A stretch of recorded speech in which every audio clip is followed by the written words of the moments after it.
अल्हम्दुलिल्लाह जमीयतुल उलमा मालेगांव मदनी रोड मौलाना अरशद मदनी ग्रुप जो है ये रोज़ अव्वल से सरगर्म है। सबसे पहले तो हमने जो है मंसूबा ये बनाया कि जो लोग हिजरत करके दूसरी तरफ जा रहे हैं उनको नाश्ता खाना पानी उनको दिया। फिर शहर के ऐसे किनारे के जो बस्तियां हैं जहां पर शुरू लॉकडाउन के अंदर भी मसाइल पैदा हो गए थे उनके अंदर पका हुआ खाना तकसीम किया। फिर किट बनाकर तकसीम की, तकरीबन 4000 से जायद अल्हम्दुलिल्लाह किट तकसीम की। उसके अंदर हमने इस बात का ख्याल रखा कि जो लोग दर्द घरों पर मांगने के लिए आ रहे हैं उनको देने की बजाय अइम्मा मसाजिद को बुनियाद बना करके पूरी तहकीक के साथ वो लोग जिन लोगों की निशानदही करे फॉर्म पर नाम लिख कर दे उन्हीं को हमने जो है खुराकी किट दी है और अल्हम्दुलिल्लाह 4000 से ज्यादा तकसीम भी हो चुकी है। और उसके बाद नान तकसीम करने का सिलसिला चला। पहले दिन और दूसरे दिन 12-12 हजार नान तकसीम हुई। उसके बाद से तकरीबन 20-22 दिन हो चुके हैं और इन 22 दिनों में 7000 रोजाना मुख्तलिफ इलाकों के अंदर नान तकसीम की जा रही है। क्वारंटाइन जो लोग हैं उनको शब बारात के दूसरे दिन से खाना दिया जा रहा है अल्हम्दुलिल्लाह, जिसमें मुस्लिम गैर मुस्लिम सब शामिल है।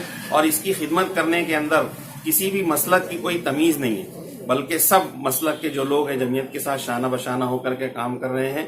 और उसी के साथ साथ ये भी कि जब क्वारंटाइन में जो लोगों को खाना दिया जा रहा था उनकी तादाद कम हो गई तो जो लोग जिन इलाकों के अंदर जो है गरीब परेशान अवाम हैं तो उनको खाना पकाकर तकरीबन 350 घरों में रोजाना खाना जो है देने का एहतमाम अल्हम्दुलिल्लाह किया जा रहा है।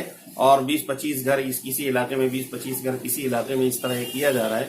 और जो है आइंदा भी अज़ाइम है कि अल्लाह ना करे जो है सिलसिला चलता रहे बल्कि सिलसिला थम जाए, लोग अपनी रोजी रोजगार के ऊपर लग जाएं।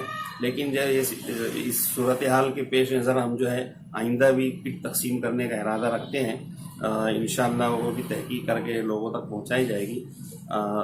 इस सिलसिले के अंदर एक बहुत अहम बात यह है कि हम उन मुखय्यरान और उन शहर के दर्दमंद अफराद जिन्होंने जमीयतुल उलमा के दफ्तर आकर और जमीयतुल उलमा के जिम्मेदारान से मिलकर अपना गिरां कदर ताउन पेश किया, हम सदर जमीयत की जानिब से और तमाम जिम्मेदारान जमीयत की जानिब से बल्कि पूरे शहर की जानिब से उनकी दिल की गहराइयों से हदिया तशक्कुर उनकी खिदमत में पेश करते हैं और दुआ करते हैं कि अल्लाह ताला उनके जान माल इज़्ज़त आबरू में बरकत अता फरमाए और आइंदा इस तरह के कामों के करने की तौफीक अता फरमाए।